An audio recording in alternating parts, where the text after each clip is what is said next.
Yo, what's up, YouTube? Welcome back to another video. In today's video, I'm going to show you how to mix and master in FL Studio Mobile. So if you're new to the channel, make sure you subscribe, comment, like, and share. So when it comes to mixing, you don't need too much, man. You just need things that could help you with the mix. Like you need the analyzer, you need to check what's happening with your mix, any sound that is messing up your mixing. So I had this loop that I made, and I'm just trying to see if it's clean and all there so that I can add the drums. So you also need the leveler to see that when you do the mix, the sound doesn't go beyond 0 decibels or 6. You will see inside the video. So man, let's get straight to the video. And yeah man, if you need any tutorials about mixing and mastering, make sure you comment down below. I'll drop more tutorials, and let's get straight to the video, man.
So yeah man, right now everything is perfect. The mix sound good, right?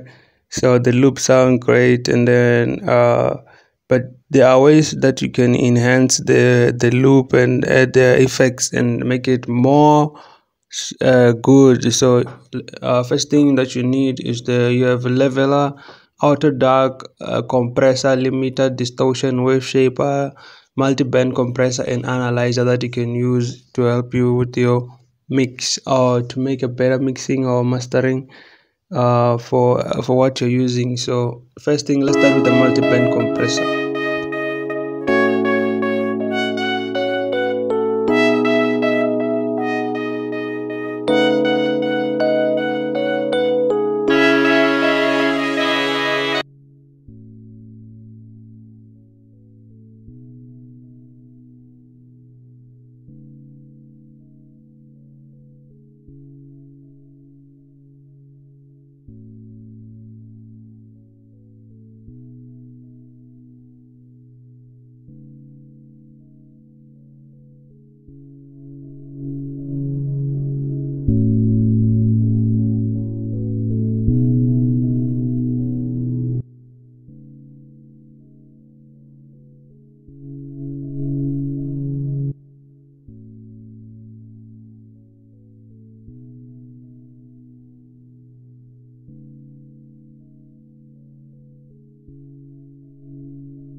So now, as you saw that like on FX multiband compressor, I added the gain on the low end, like which is the base of this loop, right?